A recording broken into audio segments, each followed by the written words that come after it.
la haute de ce séminaire, de ces assises, là où je reçois encore une femme. Je vois une très belle femme devant moi, une femme de feu, une femme d'amour. Oh là là, mais elle est si loin. Elle est là-bas à Bruxelles. Nous, ici, nous sommes à Londres. Mais comment le Seigneur est bon. Il nous a unis déjà dans ton lien d'amour. Et là, nous sommes encore unis dans cette plateforme pendant ces moments. Et nous te disons vraiment un grand merci, maman. Je sais que tu es, ouh là là, une femme à multiples casquettes, une femme juriste. Je ne sais même pas comment vous présenter. Femme, pasteur, juriste, maman de quatre. Elle a tellement de casquettes et elle fait tellement de bonnes choses pour le Seigneur. J'ai même des larmes aux yeux quand je vois tout le travail que vous êtes en train de faire pour le royaume de Dieu. Quand je parlais de voir mon mari, je dis, tu la vois comme ça, petite, mais elle est costaud. Elle est costaud. Je dis, ne la vois pas comme ça. Elle est, on dirait une jeune fille. Non, non, non, non. Mature dans les choses de Dieu et elle fait vraiment des œuvres. Et lui-même, quand il a regardé les vidéos, il a dit, waouh, pyjama party, c'était si beau. J'ai dit, non, j'ai manqué la pyjama party. Donc, vraiment, nous Courage. bénissons le Seigneur d'avoir des femmes comme vous qui sont actives dans le champ du Seigneur. Et maman Mélissa Ndomba, en tout cas, la parole vous est donnée pendant que moi je suis en train de partager pour inviter nos bien-aimés. Mais je sais que le Seigneur, le Saint-Esprit, a déversé une parole pour nous afin de nous bénir. Que le Seigneur vous bénisse, maman. La parole vous est donnée.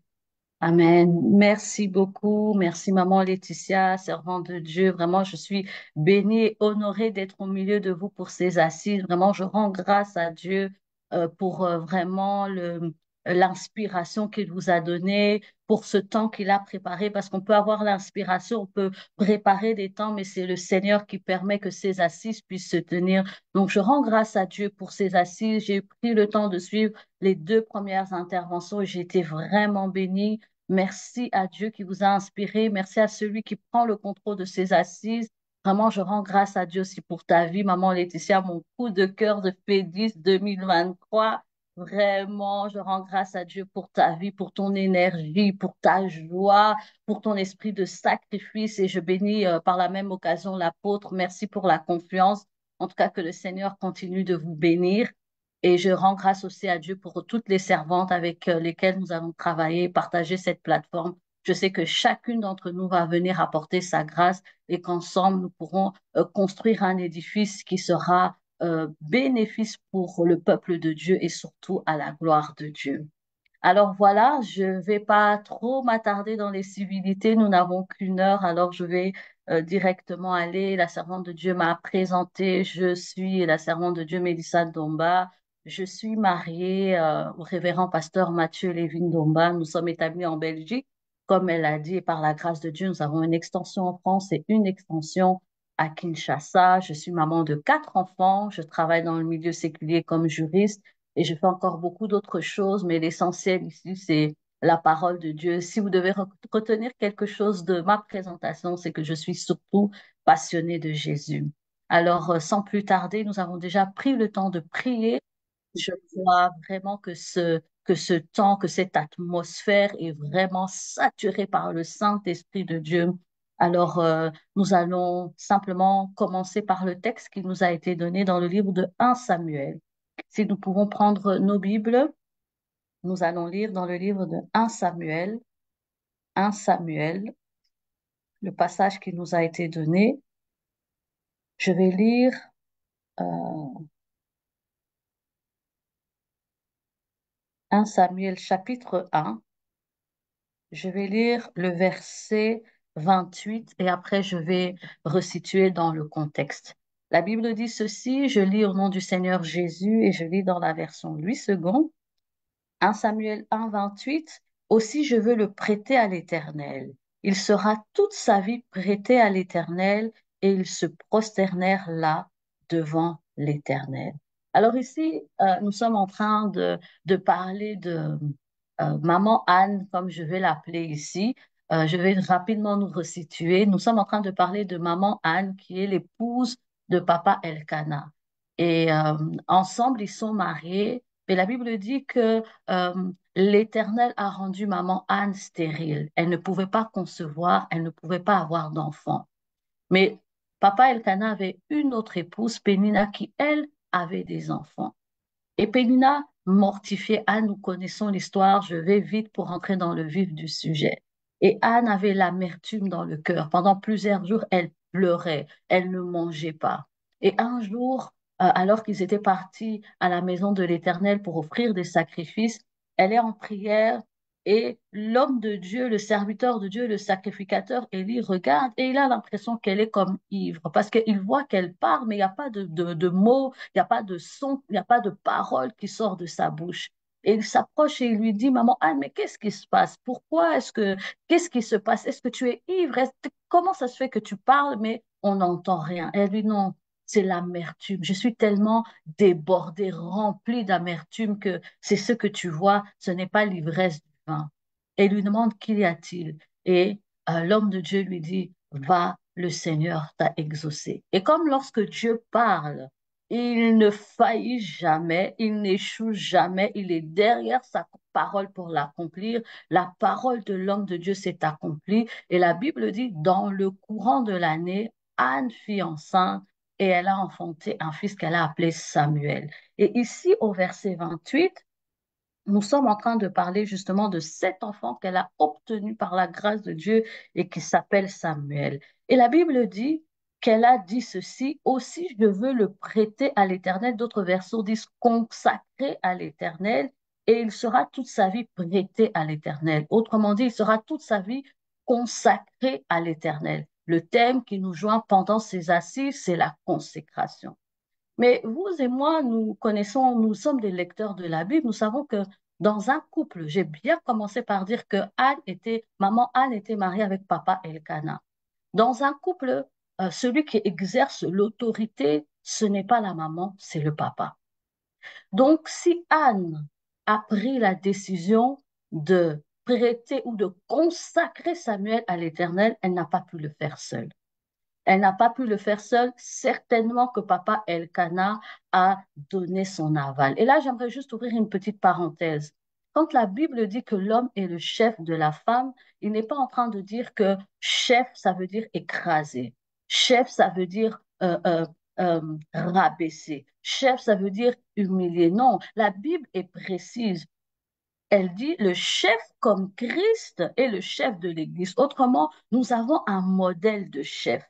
L'homme est le chef non pas au sens d'écraser, mais au sens de couvrir, au sens d'aimer, au sens de protéger, au sens de se sacrifier, au sens d'être celui qui prend les décisions, être le leader, celui qui affronte les dangers. Quand la Bible établit l'homme comme chef, elle n'est pas en train de lui donner un abri d'autorité, non. Elle est en train de placer le chef, elle est en train de placer l'homme, le mari, le père de famille en tant que couverture, en tant que pourvoyeur, en tant que protecteur. C'est cela que la Bible entend quand elle parle de chef. Notre chef, l'image du chef auquel un homme, un époux, un père de famille doit ressembler, c'est Christ. Et la Bible est claire, comme Christ a aimé l'Église, le modèle du leadership, le modèle de couverture, le modèle d'amour, c'est le modèle de Christ. Et donc, papa Elkanah, qui est un chef à l'image de Christ, certainement que maman Anne lui a parlé de son projet. Voilà, euh, en tout cas, cet enfant que le Seigneur nous a donné, je voudrais le consacrer à l'Éternel. Et on va un peu s'arrêter là. Essayez un peu de contextualiser. C'est comme si tu as cherché quelque chose pendant des années. Tu as cherché quelque chose par le jeûne, par la prière. Tu as bâti des autels, tu as crié, tu as pleuré et tu obtiens cette chose, cette bénédiction par la grâce de Dieu, et ton premier réflexe, qu'est-ce que c'est? Le consacrer à l'Éternel. Waouh! Waouh!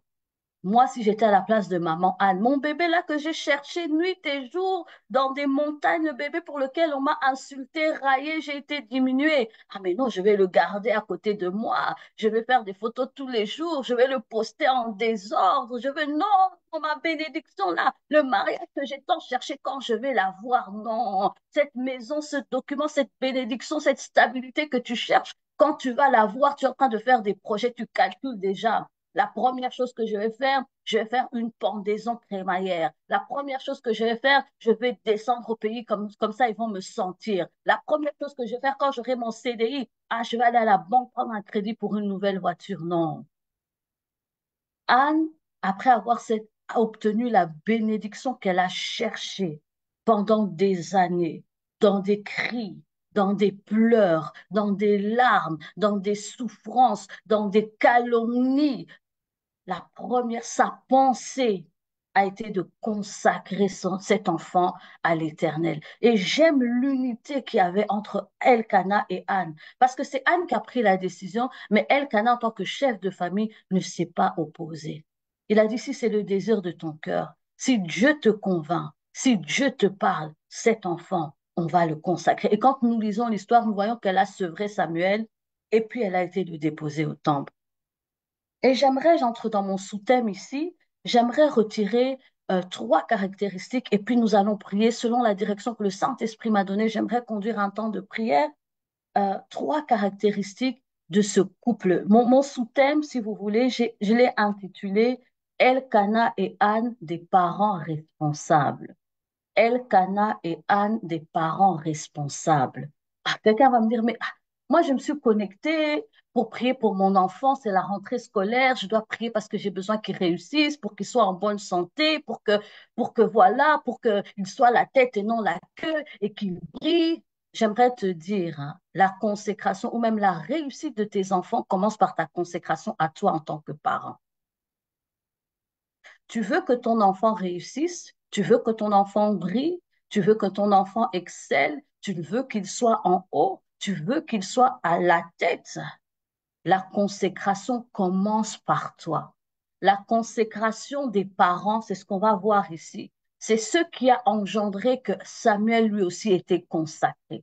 J'aimerais dire ceci, la consécration engendre la consécration. La consécration engendre la consécration. N'exige pas de tes enfants ce que toi-même tu n'es pas capable de faire ou ce que toi-même tu n'es pas capable de produire. J'entre pas dans les définitions. On a été béni par les deux premières interventions sur le thème, sur l'explication de la consécration. Prenez le temps de suivre les lives. Je vais directement à mon sous-thème. Anne et Elkanah, des parents responsables. Aujourd'hui, on va parler en tant que parents. On fait peser le poids de la réussite sur nos enfants sans nous-mêmes, en tant que parents, prendre la responsabilité. Tu envoies ton enfant à l'école, tu lui dis, il faut réussir, il faut travailler, il faut faire ceci. Et toi-même, en tant que parent, qu'est-ce que tu fais? Anne et Elkanah, des parents responsables. Ils n'ont pas exigé de Samuel ce que eux-mêmes n'étaient pas capables de produire parce qu'ils étaient consacrés. Voilà même pourquoi Anne a eu cette inspiration de consacrer Samuel à Dieu parce que eux-mêmes marchaient dans la consécration. Ça, c'est pas une idée qui est venue ailleurs. C'est pas qu'elle a juste eu l'idée. Non, parce que c'était la vie de Anne. Anne était une femme, une mère, une épouse consacrée. Voilà pourquoi quand elle a eu son enfant, son premier réflexe n'a pas été, comme je l'ai dit tout à l'heure, de poster, de publier, d'aller rétorquer à Pénina. Comme j'ai dit, si c'était moi à la place de Anne, tous les jours devant la maison de Pénina avec mon Samuel, avec ma poussette, avec mes bibis, avec mes langes. Non, non, non, non, non, non. Le réflexe d'Anne, ça a été de consacrer. La consécration, nous l'avons définie dans les deux premières interventions, c'est être dédié à Dieu. C'est être mis à part pour Dieu. C'est vivre pour Dieu. C'est appartenir pour Dieu. C'est être marqué par l'Esprit de Dieu. Parce que eux-mêmes, en tant que parents, étaient consacrés. Voilà pourquoi Samuel a été consacré. Alors, je vais rapidement relever trois caractéristiques des parents qui sont consacrés ou des parents qui sont responsables, et puis nous allons entrer dans la prière. Nous allons lire dans 1 Samuel, toujours le chapitre 1 Samuel chapitre 1, nous allons lire le verset 3. 1 Samuel chapitre 1 verset 3. La Bible dit ceci. Chaque année, cet homme montait de sa ville à Silo pour se prosterner devant l'Éternel des armées et pour lui offrir des sacrifices. On s'arrête là. Chaque année, Papa Elkanah prenait sa femme, ses enfants, ils montaient à Silo, ils montaient dans la présence de Dieu, ils allaient à l'église pour offrir des sacrifices. Autrement dit, chaque fois qu'il y avait culte, chaque fois qu'il y avait un programme de jeûne, chaque fois qu'on établissait un programme d'intercession, chaque fois que l'Église publiait un programme de jeûne, d'intercession, d'enseignement, d'études bibliques, Papa Elkanah prenait sa femme, ses enfants, les personnes de sa maison et ils allaient à l'église. Et ils allaient à l'église. La Bible dit, chaque année, cet homme montait de sa ville à Silo pour se prosterner devant l'Éternel des armées. Autrement dit, chaque dimanche, Papa Elkanah prenait ses responsabilités. Il embarquait sa famille, ils allaient à l'église. Et il n'y avait pas d'excuse. La Bible parle de chaque année. Je ne peux pas croire que Papa Elkanah a manqué une convocation divine. Les parents responsables, je suis en train de parler de mon sous-thème, Elkanah et Anne, des parents responsables qui ont consacré leur enfant Samuel à Dieu. Et ils l'ont fait parce qu'eux-mêmes étaient consacrés. Et la première caractéristique des parents qui sont consacrés ou des parents responsables, la première caractéristique, j'ai dit moi j'ai appelé ça, ils conduisent leurs enfants dans les voies du Seigneur. Un parent responsable conduit ses enfants dans les voies du Seigneur. Papa Elkanah et maman Anne, chaque année, ils étaient à Silo pour offrir des sacrifices.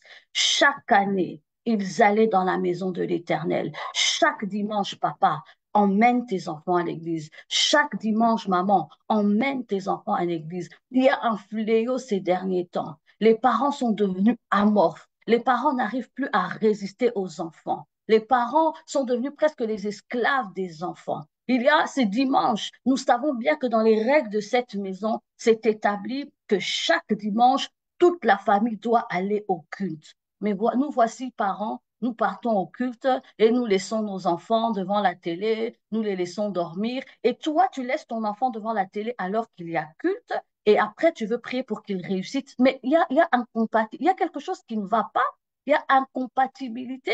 Tu veux que cet enfant réussisse, tu veux que cet enfant brille, qu'il excelle, qu'il soit différent, qu'il marque la génération. Mais commence par lui montrer les voies du Seigneur. Commence par lui montrer le chemin de l'Église. Commence à lui montrer comment lire la Bible. Si je demande ici aujourd'hui, combien de parents ont acheté une Bible à leur enfant? Combien de parents? La rentrée scolaire est là. Nous sommes ici, nous en Belgique, c'était aujourd'hui le premier jour. Je pense que presque tous les parents ont acheté un cartable, ont acheté des baskets, ont acheté un nouveau vêtement, des jeans. Mais quel est le parent qui peut offrir une Bible à son enfant? Mais tu attends de ton enfant qu'il soit consacré. Tu es dans les prières, Seigneur, moi aussi, comme Anne, je veux consacrer mon fils, je veux te consacrer. Mais toi, parent, tu fais quoi concrètement? Elkanah, la Bible dit que chaque année, il emmenait sa famille ou chaque dimanche, chaque culte, chaque programme, il emmenait sa famille dans la présence de Dieu. Il emmenait sa famille dans la présence de Dieu. Et si nous prenons le temps de lire, je n'ai pas le temps d'aller dans les détails, mais nous allons voir au chapitre, donc 1 Samuel 1, verset 1, on parle de la généalogie d'Elkanah. On voit qu'il était fils de, fils de. Et si on lit encore dans l'île de Deutéronome, la Bible dit que les lois que l'Éternel avait données aux enfants d'Israël, elles devaient être inculquées à leurs enfants, à leurs enfants, à leurs enfants, à leurs enfants. C'est-à-dire que ce que Elkanah était en train de faire dans sa maison, il l'avait déjà hérité de ses parents. C'était une loi qui était établie dans la famille. On aime bien les lois établies dans le sens démoniaque, mais nous-mêmes, une nouvelle génération, nous voulons établir des lois qui vont bénir nos enfants. Nous voulons établir des rites, s'il faut le dire, qui vont bénir notre progéniture, les générations futures. Tu veux la bénédiction, mais marche comme un parent responsable, marche comme une maman responsable. Elkanah, chaque année, il conduisait sa famille dans le temple. Il conduisait sa famille dans le temple. Il conduisait sa famille dans le temple.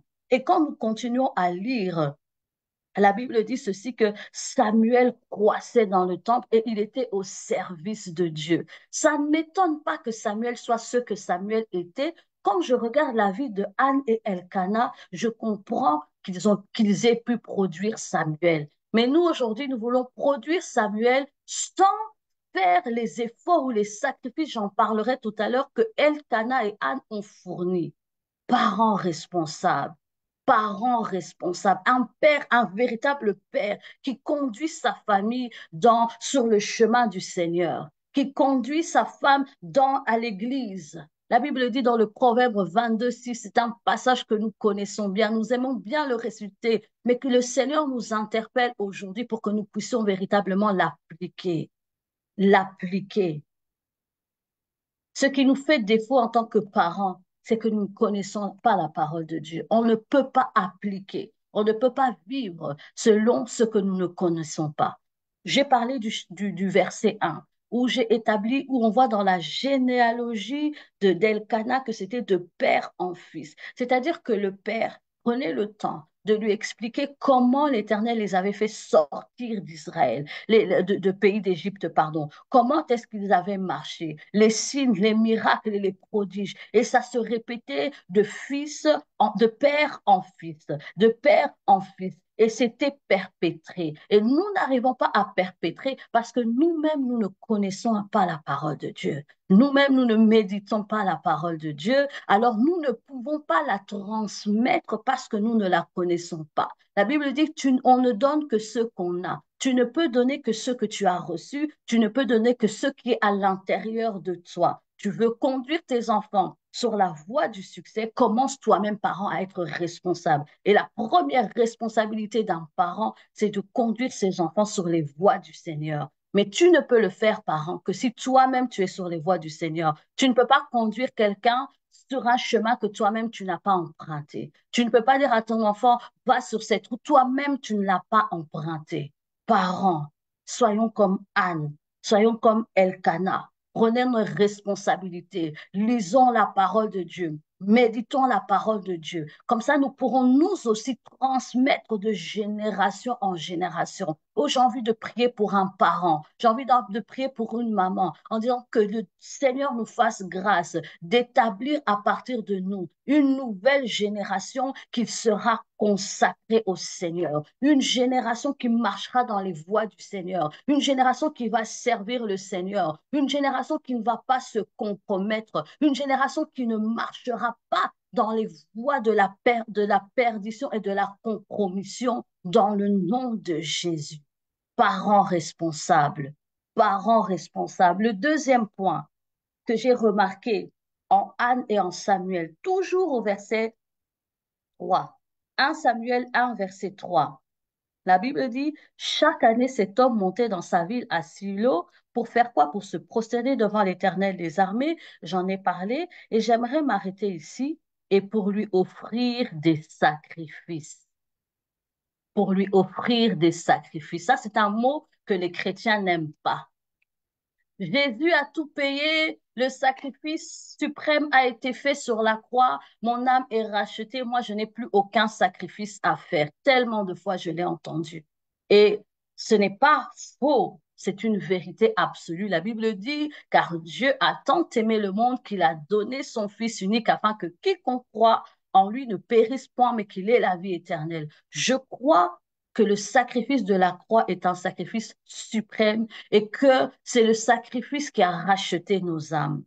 Mais le sacrifice de la croix a racheté nos âmes, mais ne nous exempte pas de toute forme de sacrifice. Il y a certaines choses pour les obtenir, tu dois payer le prix. Tu dois payer le prix. La Bible dit que Anne et Elkanah, quand ils allaient à la maison du Seigneur, ils offraient des sacrifices par an. Est-ce que tu peux te sacrifier pour tes enfants? Est-ce que tu peux sacrifier, maman Laetitia a convoqué un programme spécial pendant 4 jours en disant on se met à part, on éteint un peu la télé, on met les réseaux de sociaux de côté, on met le téléphone de côté, on met toutes les distractions de côté. Pendant 4 jours, nous allons nous consacrer pour la cause de nos enfants. Est-ce que parents, tu es capable de faire ce sacrifice? Anne et Elkanah, quand ils allaient, ils se sacrifiaient. Ils se sacrifiaient. Le sacrifice peut être financier, oui, c'est vrai, mais ce n'est pas le seul sacrifice que tu peux faire pour tes enfants.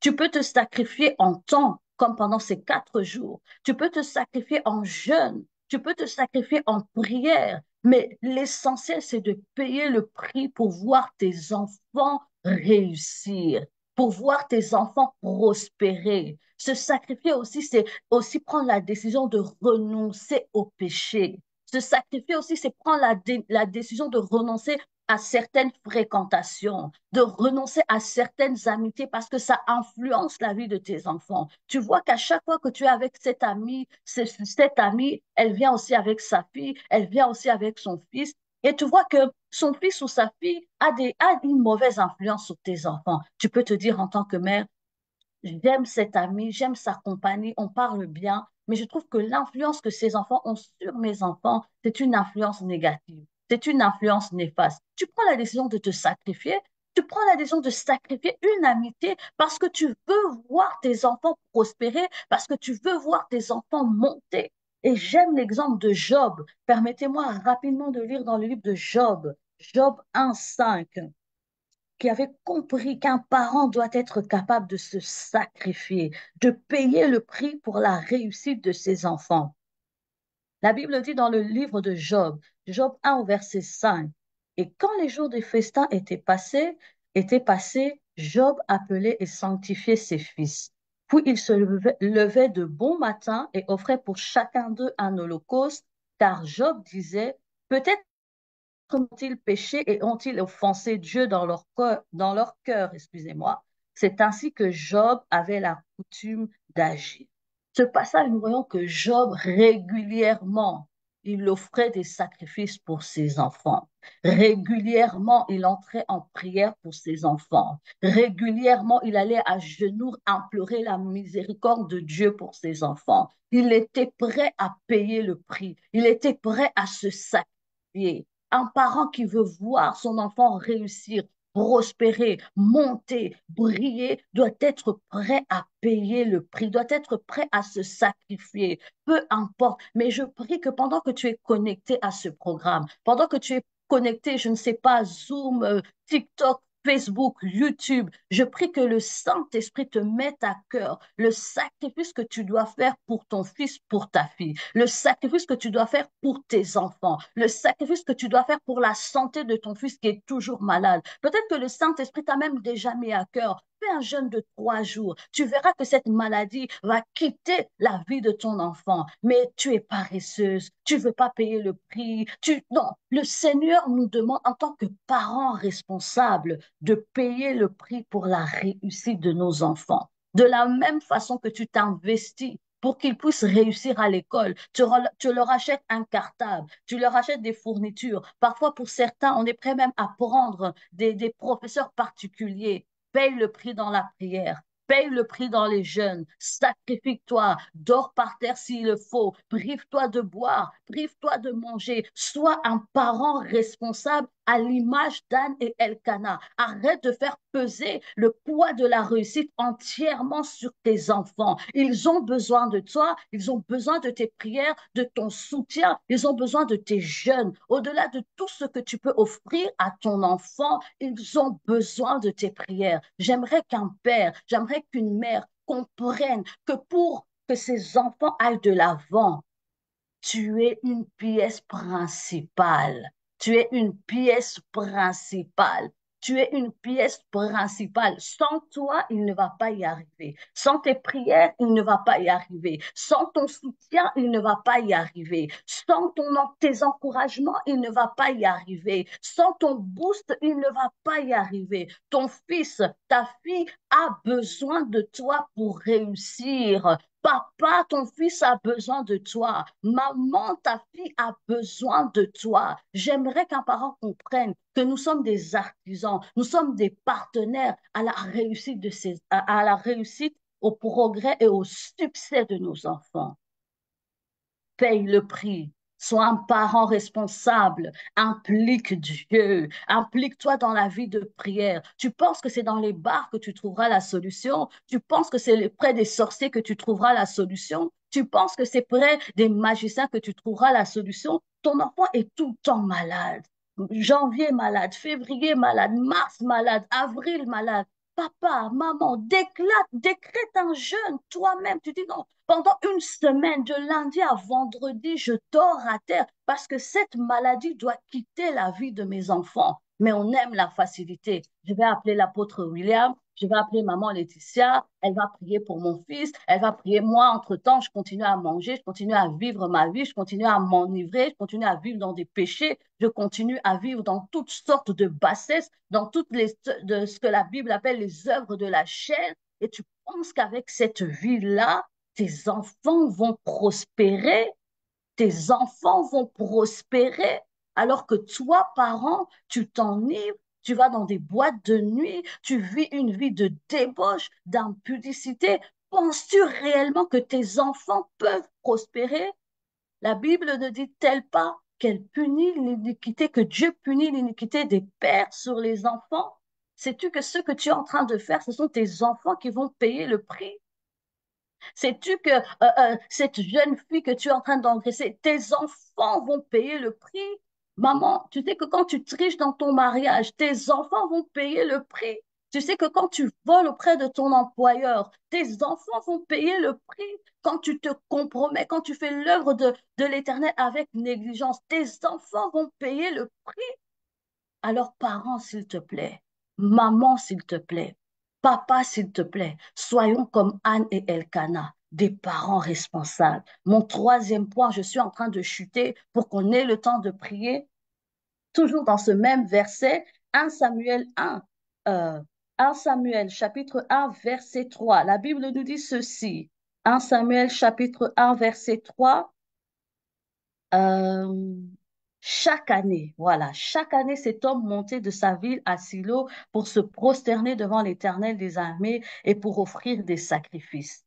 Ah, ça paraît banal, ça paraît normal, mais rappelez-vous que Anne était stérile. Anne était stérile, mais chaque année, il montait au temple. Comment ça? Ma femme, elle n'a pas d'enfant, moi, j'ai pas de travail, moi, je suis au chômage, je suis pas encore mariée, j'ai pas encore des enfants, voilà, moi, j'ai trop de problèmes, les sorciers de ma famille. Mais ils allaient au temple. Mais ils allaient au temple parce qu'ils avaient la foi. Je crois que Anne et Elkanah, à chaque fois qu'ils montaient au temple, non, ils avaient la foi que cette année, Dieu peut faire quelque chose. Et s'il ne le fait pas cette année, ça sera l'année prochaine. Anne était stérile, mais malgré sa stérilité, chaque année, elle montait au temple. Seigneur, je sais que tu vas faire. Je sais que tu es capable de faire enfanter une stérile. Je ne sais pas comment tu vas le faire. Je ne sais pas quand ça va se faire. Mais ce que je sais, c'est que tu vas le faire. Et avec Elkanah, il se tenait dans la main et il commençait à prier. Seigneur, nous avons confiance en toi. Nous n'avons pas d'autre Dieu. Nous savons que tu vas le faire. Seigneur, fais-nous grâce, je t'en prie. Donne-nous un enfant. Anne et Elkanah, un couple, un homme et une femme remplis de foi. Toi et moi, si on nous donne même la moitié de ce qu'ils ont vécu, je crois que on abandonne déjà la foi, on abandonne le Seigneur. Moi, j'entends parfois des prières, oh Seigneur, si tu me donnes pas ceci, si tu ne me fais pas ceci. Non, on sert Dieu pas parce qu'il nous donne, on sert Dieu parce que nous l'aimons. Il nous a aimés le premier. Il a payé le prix. Il a versé de son sang pour nous racheter. Et en retour, nous l'aimons et nous lui offrons notre vie comme un sacrifice vivant, saint et agréable. Un homme et une femme de foi.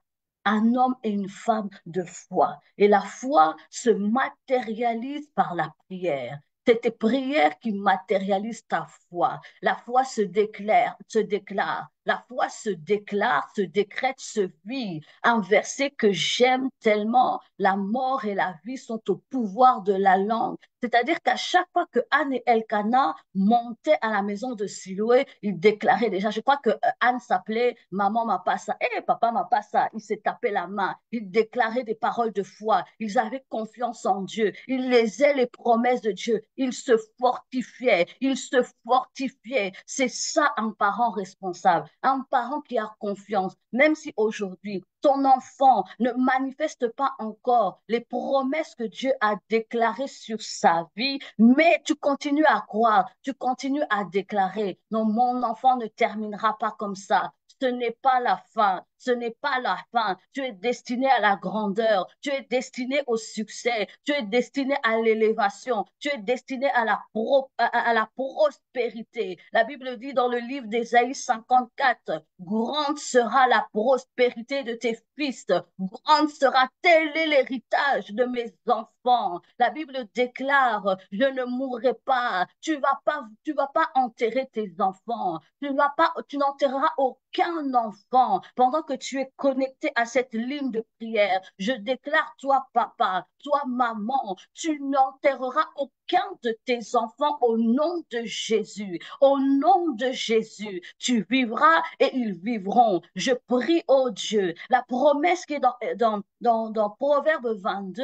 la Bible dit que lorsqu'on enseigne la voix du Seigneur à nos enfants, quand ils grandiront. C'est-à-dire que dans cette promesse, en elle-même est contenue la promesse que nos enfants vont grandir, nos enfants vont vieillir, nos enfants vont voir nos cheveux blancs. Je n'enterrerai aucun enfant parce que ce que j'ai semé dans la vie de mes enfants, je dois le voir produire, je dois le voir porter du fruit. Moi-même, je déclare, ce que j'ai semé dans la vie de mes enfants, je veux manger le fruit de ce que j'ai semé. Ce n'est pas quelqu'un d'autre qui mangera ce fruit. Moi-même, je mangerai le fruit, je mangerai le fruit. Ce que la Bible dit quoi? Ce que tu as semé, tu vas le récolter, tu vas le moissonner. Alors, je veux croire que ce que j'ai semé dans la vie de mes enfants, je vais le récolter et je vais le moissonner. Oui, des parents responsables, ce sont des parents qui conduisent leurs enfants sur la voie du Seigneur. Ce sont des parents qui sont capables de se sacrifier, de toute forme de sacrifice. Et ce sont des parents qui manifestent la foi, qui manifestent la foi, qui sont des hommes et des femmes de foi, de prière, qui sont capables de voir, même quand tout est noir, ils voient la lumière, même quand ton enfant a doublé. Non, ce n'est qu'une étape. La finalité, c'est le diplôme. La finalité, c'est le diplôme. La finalité, c'est le diplôme. Et je crois que c'est ce que Anne et Elkanah déclaraient chaque fois qu'ils montaient au temple, même si c'est pas cette année, l'année prochaine, nous tiendrons cet enfant. L'année prochaine, nous tiendrons cet enfant. Et parce que eux-mêmes étaient consacrés, lorsqu'ils ont enfin touché cet enfant, la première chose qu'ils ont fait, ils l'ont redonné au Dieu qui leur avait donné. Un parent consacré engendre un enfant consacré. La consécration engendre la consécration. La consécration engendre la consécration. La consécration engendre la consécration. Parents, je prie que ces paroles résonnent dans ton cœur. Je prie que ces paroles résonnent dans ton cœur. Je prie que ces paroles résonnent dans ton cœur et que comme Anne, comme Elkanah, tu prennes la décision toi-même d'emmener tes enfants au temple. Quand il y a jeûne et prière, ne les laisse pas. Quand il y a un programme à l'église, ne les laisse pas. Prends ta responsabilité en tant que parent. Emmène-les dans la présence de Dieu. Parents, je prie que pendant que tu es connecté à cette ligne de prière, le Saint-Esprit t'inspire le sacrifice que tu dois faire pour tes enfants. Voyez, c'est la rentrée scolaire. Quel est le parent qui a pris la peine, même une journée, de jeûner et de prier pour cette année scolaire, pour accompagner ses enfants? Mais le matin, tu as dit à tes enfants, il faut bien travailler, hein, il faut réussir. Hein. Si tu rates, hein, tu vas voir, hein, j'aurai la honte dans le quartier. Et toi-même, maman, quelle est ta part? Quel est ton sacrifice? Quel est ton apport? Parent responsable, parent responsable. Et un parent responsable, c'est un parent qui prie, c'est un parent qui déclare des paroles de foi. Et je prie ce soir que nous puissions faire cet exercice. Servant de Dieu, si tu me donnes l'opportunité, pour ces quelques minutes qui nous restent, ceux qui ont la possibilité de commencer à exercer la foi, déclare maintenant des paroles de bénédiction sur la vie de tes enfants. Si tu peux même, j'aimerais bien que tu cites le nom de chacun de tes enfants. Commence maintenant à parler. Prends tes responsabilités en tant que parent. Dieu t'a investi d'une autorité, d'une onction spécifique pour conduire les enfants qu'il t'a confiés dans leur destinée, dans leur dans leur couloir. Dieu ne t'a pas donné ses enfants en vain. Je suis mère de 4 enfants. Je suis dépositaire de l'onction qui va leur permettre de s'épanouir. Je suis dépositaire de la grâce qui va leur permettre d'entrer dans leur couloir. Je ne suis pas simplement leur mère physiquement, mais je suis aussi leur mère spirituellement, celle qui sème dans leur vie et celle qui est gardienne de leur étoile, celle qui est gardienne de la destinée. Alors, pendant qu'il me reste que quelques minutes, j'aimerais qu'un parent qui a compris qu'il doit prendre ses responsabilités commence maintenant à parler sur la vie de tes enfants. Oh, je ne connais pas tes enfants, mais moi, je vais saisir l'atmosphère qui est en ce moment, le ciel qui est ouvert, et je veux déclarer sur la vie de chacun de mes enfants ce soir. Je veux déclarer qu'ils ne mourront pas. Aucun de mes enfants ne mourra d'une mort précoce au nom de Jésus. Je déclare qu'ils vivront et qu'ils vivront longtemps et ils verront au moins 4 de leur génération. Aucun de mes enfants ne va mourir de façon brusque, de façon précoce. Non, non, non, non, non. J'ai le pouvoir de façonner leur avenir. J'ai le pouvoir de déclarer des choses et ces choses vont s'accomplir dans leur vie. Je déclare que mes enfants seront toujours en bonne santé, seront toujours en bonne santé. Les maladies qui sont en train de déranger les enfants ne les atteindront pas. 1000 à leur côté, 10 000 à leur droite, ils ne seront pas atteints. Même si le Covid revient, ils ne seront pas atteints. Peu importe les variantes, peu importe les variantes, mes enfants ne seront pas atteints. Ils vivront, ils seront en bonne santé. Je veux déclarer qu'ils vont briller. La Bible dit que vous êtes la lumière du monde. Je veux déclarer sur chacun de mes enfants que leur étoile va briller, que leur étoile va briller, que leur étoile va briller, que leur étoile va briller et que rien ni personne,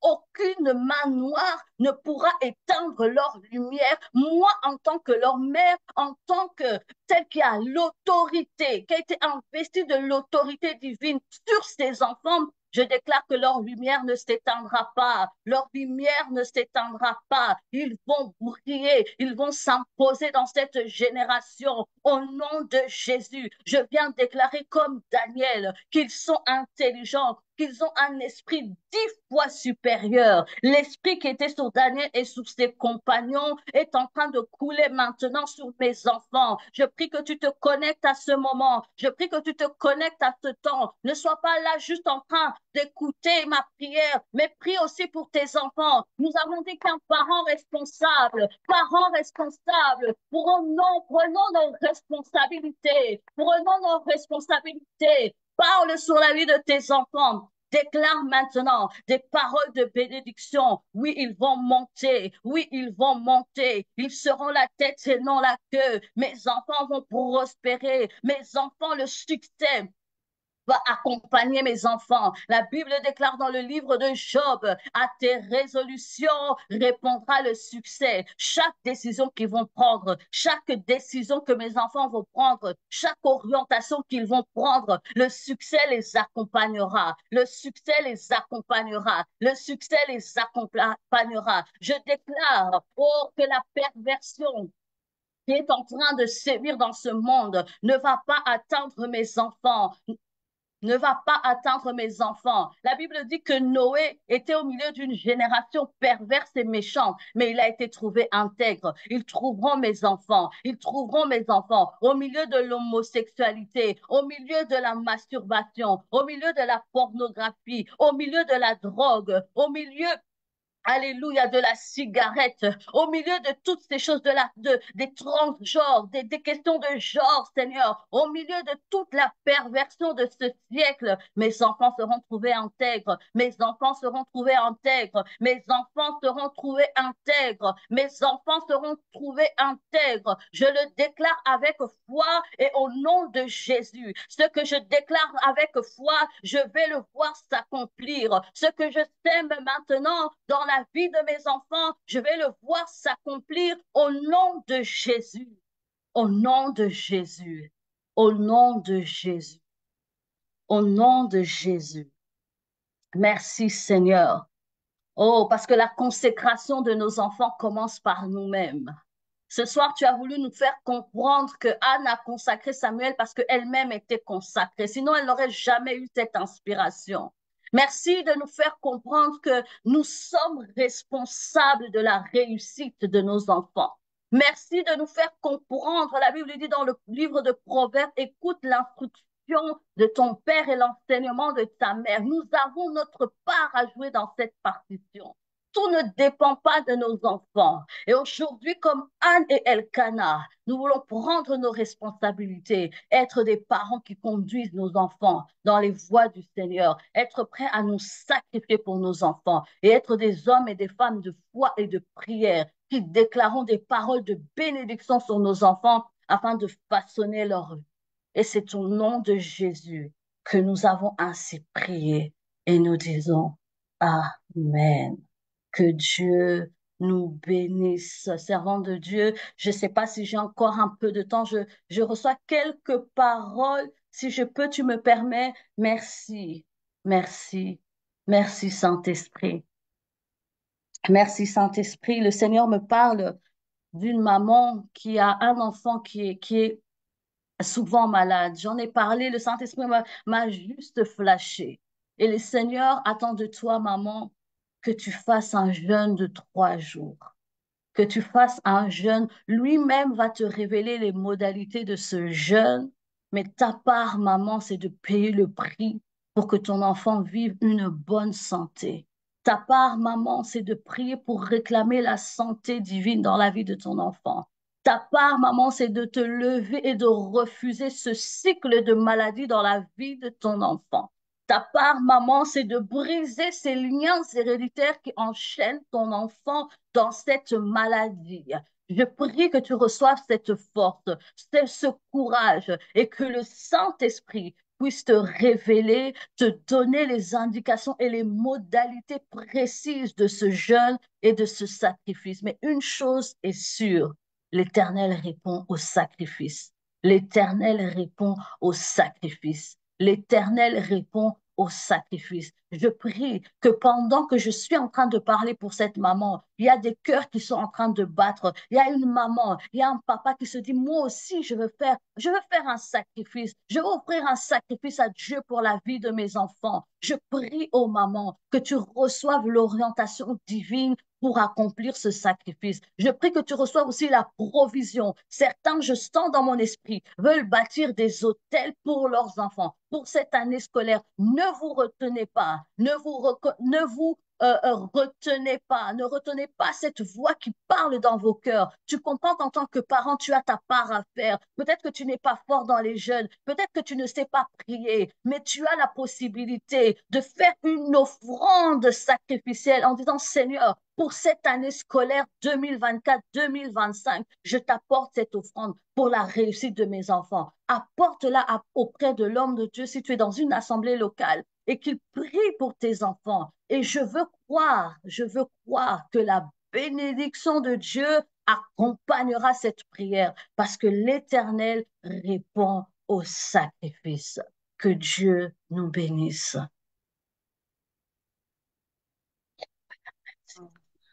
Waouh, quelle puissance, que le Seigneur soit réellement glorifié. Gloire à Jésus. Alléluia, quelle puissance, quelle Gloire à puissance. Jésus. Toute la gloire est à Dieu. Disons merci au Saint-Esprit de Dieu. Nous bénissons le Seigneur pour ce message puissant. Il n'y a rien à dire, tout a été dit. Celui qui a des oreilles pour entendre, entendre la parole qui est sortie ce soir et que nous puissions la mettre en pratique.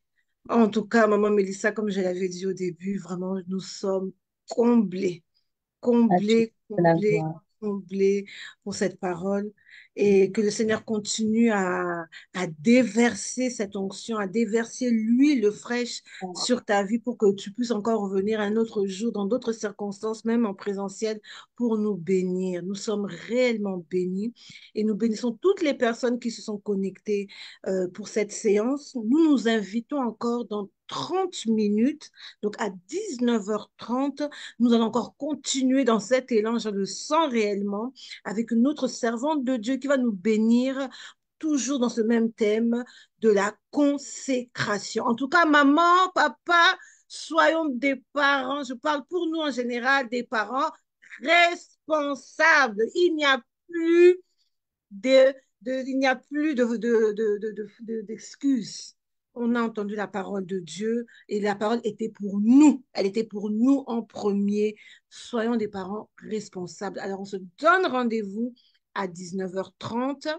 Nous voulons bénir le Saint-Esprit, bénir la vie de toute personne qui était connectée. Saint-Esprit de Dieu, tu nous as dit que là, deux ou trois sont réunis autour de ton nom, toi, tu es au milieu d'eux. Éternel, encore une fois, nous te disons que toute la gloire, tout l'honneur n'est qu'à toi et pour toi. Qu'il te plaise de continuer à faire ce que toi tu as prévu pour un chacun de nous. Dans le nom de Jésus-Christ, nous te disons merci et nous nous disons à 19h30. Shalom, shalom mes bien-aimés. Restons connectés 19h30. Que le Seigneur nous bénisse. Partageons, Shalom, s'il vous plaît, pour bénir d'autres personnes autour de nous. Shalom à vous à 19h30. shalom, shalom, shalom. Shalom, shalom, shalom.